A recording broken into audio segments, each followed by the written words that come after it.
There are a lot of stories about the creation of Aida, but there is one story which just, I think, stops one's heart about Verdi's intuition. In the famous march, he uses the set of 3 trumpets which are tuned in A flat, and they play only 5 notes, and those are specifically, he wanted ancient Egyptian trumpets, so they're very long, silvery and so on, or golden. They should be silvery, actually. And then he realized at that time, in 1871, that they do not have enough presence, enough sound. So he decided to use 3 more, and he kind of gives a sort of a lift to the whole march. He moves it 3 semitones higher, and he goes into from A flat to B. Now, long after Verdi died in 1925, when King Tut's tomb was unearthed, among other things in it were found 2 trumpets. One was tuned in A flat and another in B. Ooh. How did he know? How did he guess?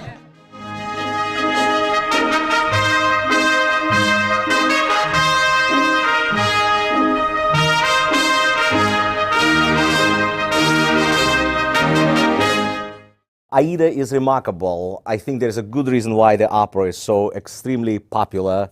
And so much a favorite with the audiences all over the world, in fact, because definitely it has everything. First of all, it has glorious music, it has incredibly colorful orchestration, has the pageantry of the triumphal scene, which kind of is a climax of the opera because it's right in the center of it.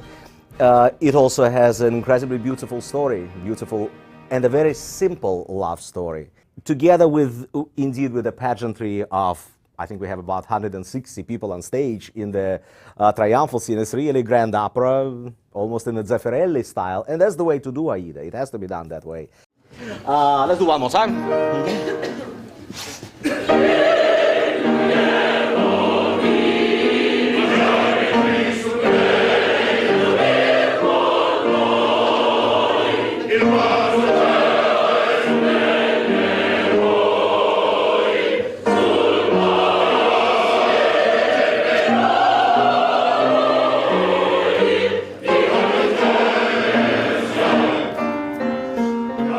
The forces are enormous. Indeed, they are, first of all, enormous orchestrally, chorally, dancers. The other thing Aida has is wonderful ballet, the influence of the French opera, of the opera at Palais Garnier. And that, of course, is a trick. Naturally, I mean, it has to be rehearsed all separately. Chorus prepares, of course, with our wonderful chorus master, Timothy Todd Simmons. And ballet is doing a lot of work on their own. Then we have also auxiliary chorus for the big triumphal scene, then of course all of our soloists, and then finally we bring it all together. It's all of the elements that hopefully need to be prepared well. And my theory generally, if the opera is well rehearsed, rehearsing is the difficult part. If it's well rehearsed, the performances are not that difficult, they kind of go by themselves. Now, on the exit, gentlemen, yes, sir. This diagonal line is going to turn and go out that way. Okay, go there now, don't go too far. Okay, hang on. Great. This diagonal line is going to turn and go out that way. Is that what, no? That's not what you had said. Oh, they're going to hang around. They were going to cross up as soon as the guys exited because Amneris was going to be over there. Good. It's going to be cleaner, though. Okay. So, anytime you do Aida, you have the pageantry and you have the parades. You're creating these rituals.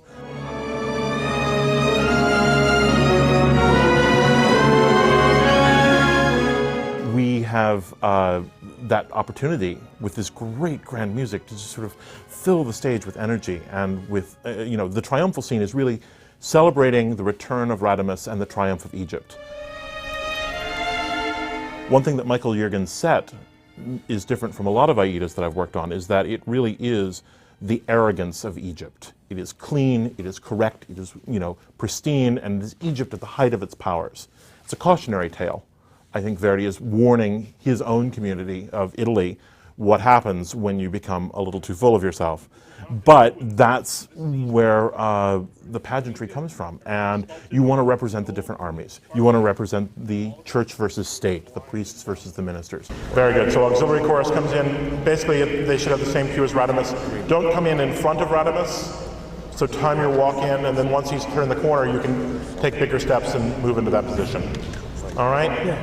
So for the gentleman with the treasures and the cats, You will now not cross over on your exit. You will go out. No, this way. The stage left people will go out the stage left side. The stage right people will go out the stage right side. So I can It's a big game of follow the leader, and if you can line up, 5, 6, or 7 soldiers who have similar costumes or similar hats, and they have a similar purpose, that they represent the various factions of what's going on. In our show, we have 12 pharaoh guards, and they do most of the heavy lifting, and they're used throughout the evening as sort of the framers of the show, and they're the ones that we put a lot of the responsibility on. The next are the Radames guards, and they have to be able to lift and carry. They carry Amneris, they carry the king, they carry Radames himself when he comes in.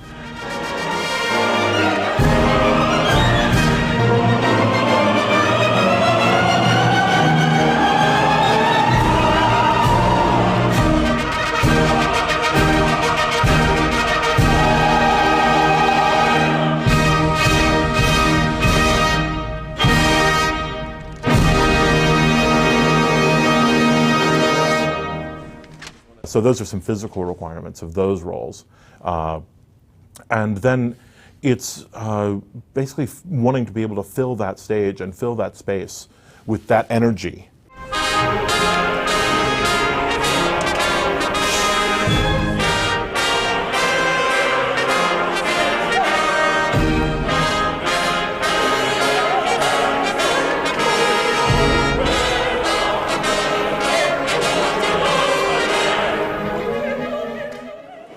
Straight lines.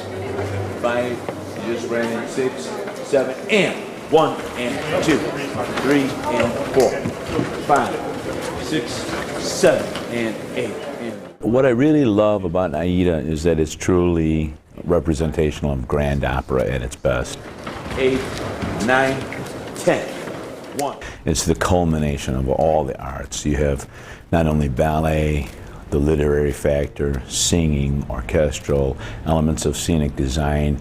It's these multiple layers that make it the true essence of what is grand opera. And what's nice in Aida is that the dance is very important to telling the story. Oftentimes, ballets can be deleted, but in this case, you see in the temple scene, while they're investing the powers and authorities from the god, the Vulcan, you see the girls actually in a ritual helping him to attain these powers for the sake of Egypt.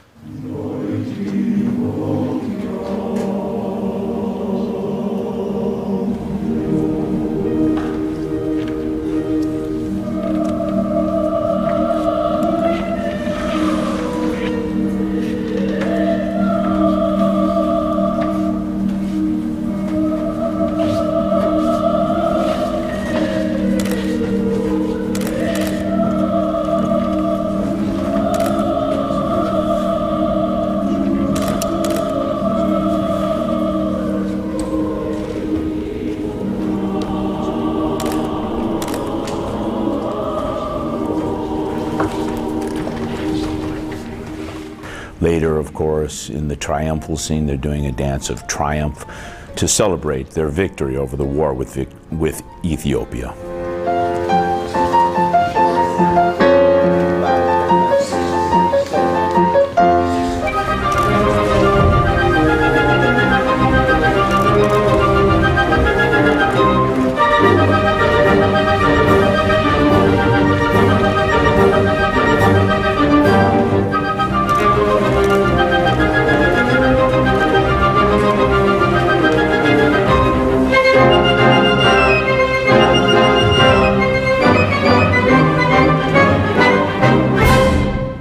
The space, always in many opera productions, is one of the largest challenges. You have so many people involved, and I know that during the triumphal scene there's 175 people on stage, and the set contains them, but it gives us very limited room. And then the other difficulty is the fact that the stage is slightly raked. So when I choreograph it, it's almost like driving a car with blindfolds on. I have to be very careful not to make it too big, because it's very easy to make something difficult and very big. But we have to make sure it's going to be contained within the room that we have, and for all the pieces to fit together like a jigsaw puzzle.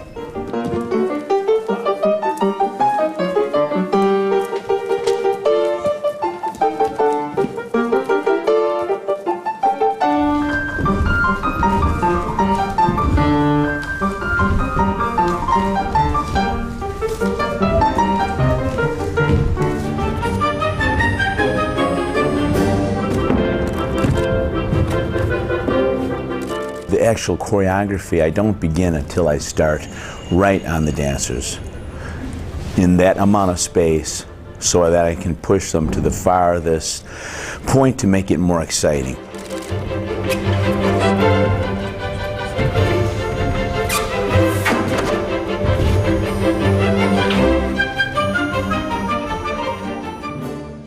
The piece for me is emotion, and as I've worked on it over the years, it becomes more and more clear that it's these emotional journeys that are stitched together by Verdi, not so much, you know, a time of day kind of story, and not really following those great principles of drama, of time, place, and action.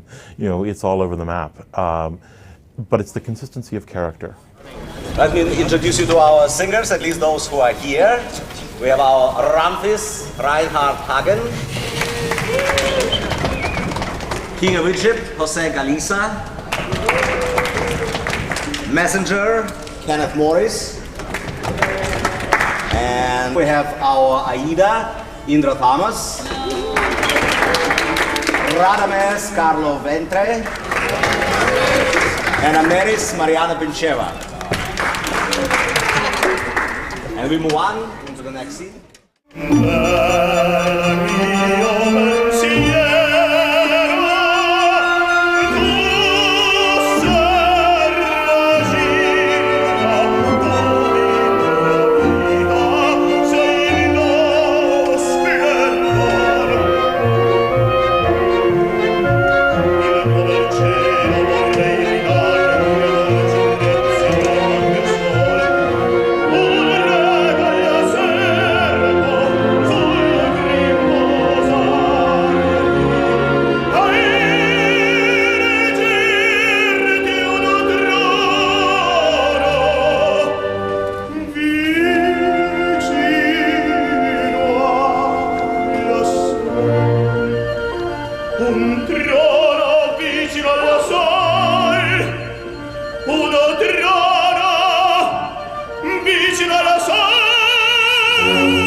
Radames is a young Egyptian. He's the captain of the Guardia. He have a lot of dreams in the opera, but the most important is for her is the love, because he lost everything in the last part of the opera for love. This is the most important part for me, because I know he's heroic, guerriero, everything, but the most important, the characteristic most important in Radames is love.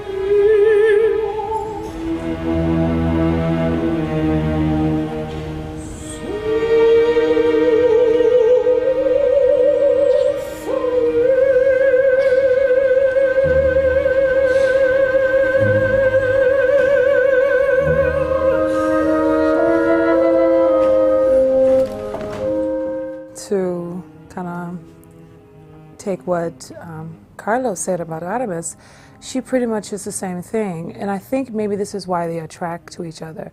I mean, she loves Radames. She loves her country. Like Radames, he doesn't want to see his country get, you know, defeated. Like Aida doesn't want to see her country get defeated, and so at the end, again, she loses everything too. She loses her father. She loses, you know, everything except for, you know, the one thing that she loves. And she, you know, loves Radames very much. And so everything is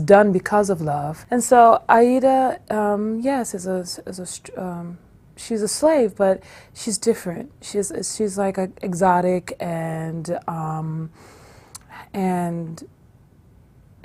strong and just mysterious, you know. And so I think this is also why, you know, Rodimus is attracted to her and why Amneris is envious of her.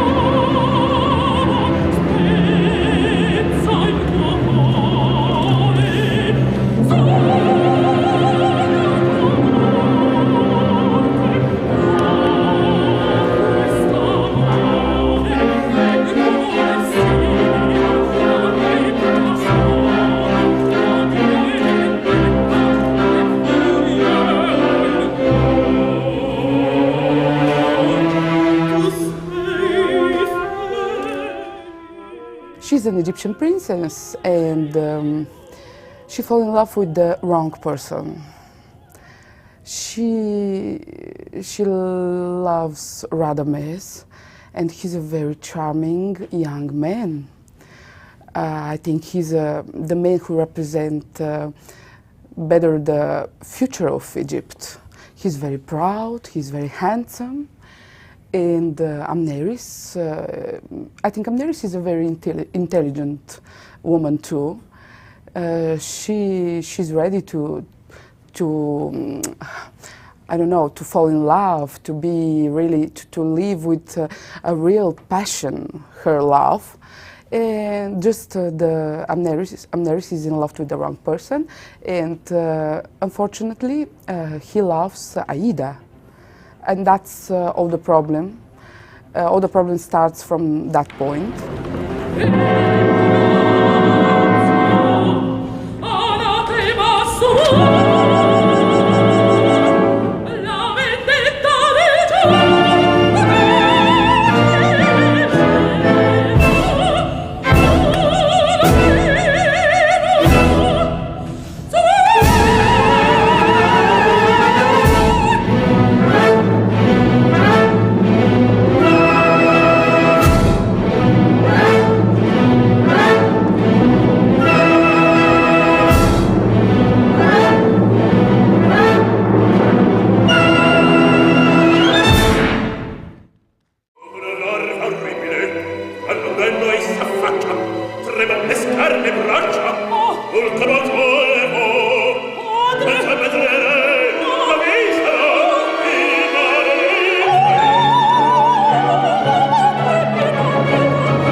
Amonasro is the king of the Ethiopians, however, is not in the story, of course, no one knows that when he is captured.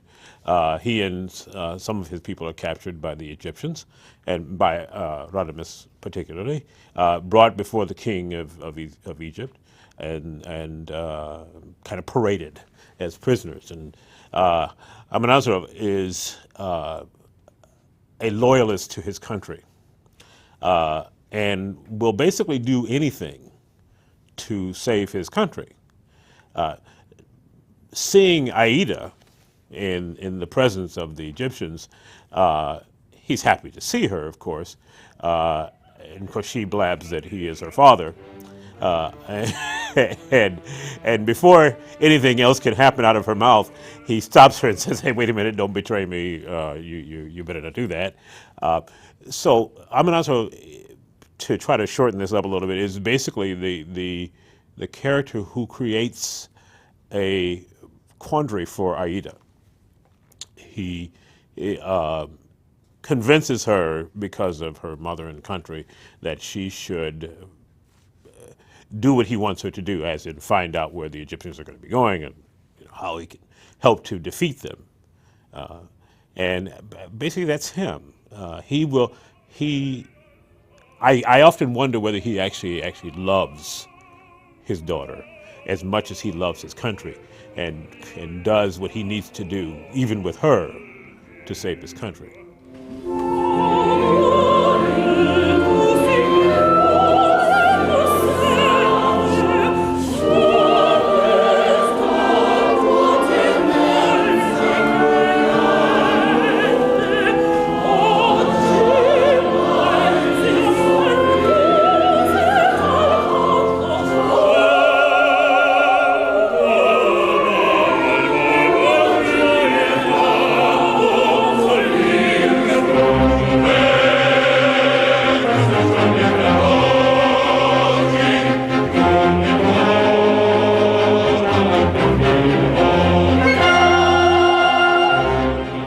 Well, Ramfis is, for me, is actually the boss of the entire show. He's working in the background, and there's of course another boss named King.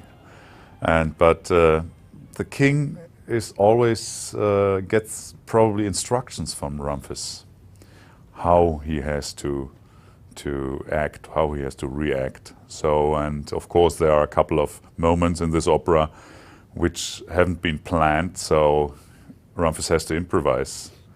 But he's mostly in the background and very calm, very quietly, just with the eyes, following everything. And he's mostly one step in front of the others, knowing very fast what's going on.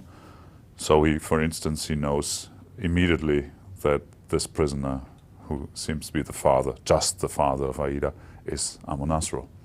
So when Radam is asked to release the prisoners, he says, okay, no problem with me, but let's keep the father of Aida with us, just for a little insurance.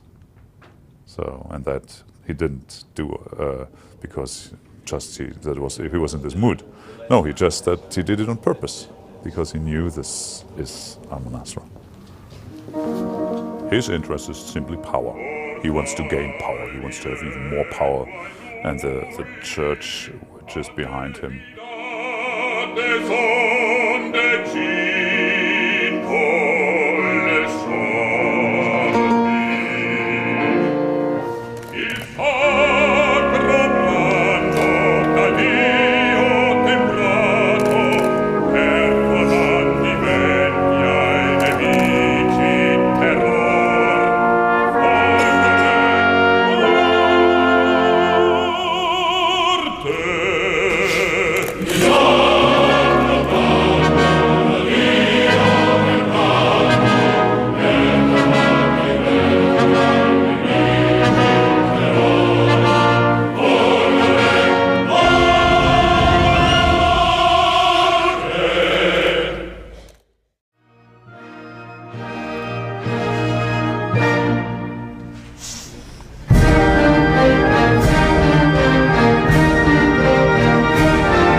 An old professor many years ago at the Leningrad Conservatory said that 3 composers only were writing by the end of their life in a totally different idiom, totally different language, musical language, harmonic language. And those are Rimsky-Korsakov, Joseph Haydn, and Verdi, Giuseppe Verdi.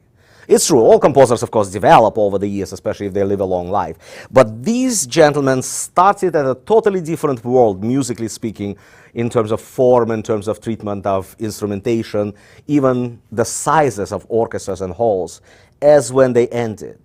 Verdi started at the beginning when he was writing almost like Donizetti, with some of the Verdian things, whereas at the end he was writing almost the music which almost belongs to the no time. He was almost writing to himself. And those are, of course, first of all, Falstaff, his very last opera, and Othello, the 2 Shakespearean ones. Now, Aida finds a very interesting spot because Aida is right there in the middle when he moved from that middle period, so-called middle period of Verdi, which includes the famous Traviata, Rigoletto, Trovatore, Un ballo in maschera, Forza, Don Carlo, etc., and before he goes into Otello and Falstaff.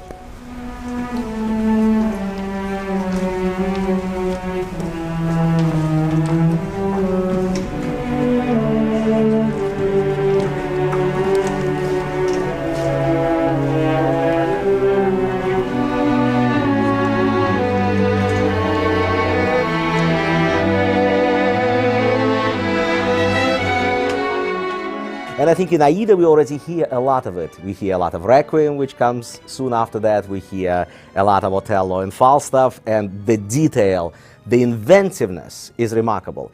At the same time, he still uses some of the older forms. We still can recognize arias, we still can recognize duets. The wonderful scene, I think one of the most beautiful acts, is the Nile scene, the Act 3. And that one literally consists aria, Aida's aria, Aida Amonasro duet, Aida Radames duet, and the final little bit, and that's it. So it's really, the structure is still there, and yet they go very smoothly, very unnoticeably, one into another. And in that respect, he almost looks into the 20th century. Great.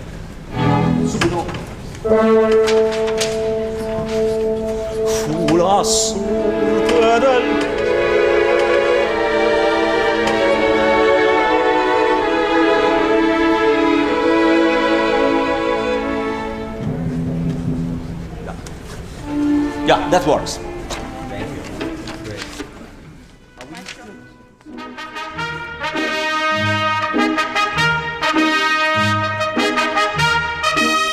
By getting everyone involved in it, it becomes this giant community on stage looking out at us, and we're looking back at it. And oftentimes it's even better that it's a reflection of ourselves.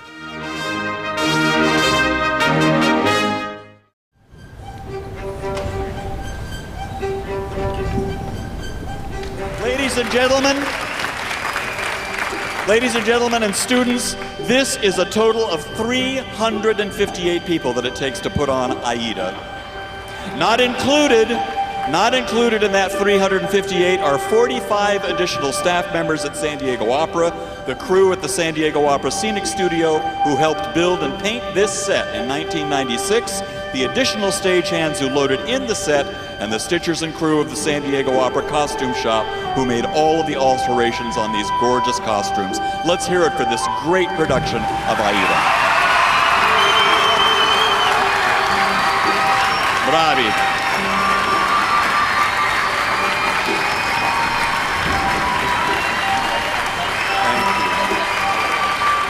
Thank you all very much for coming, and we'll see you at the opera. Good night.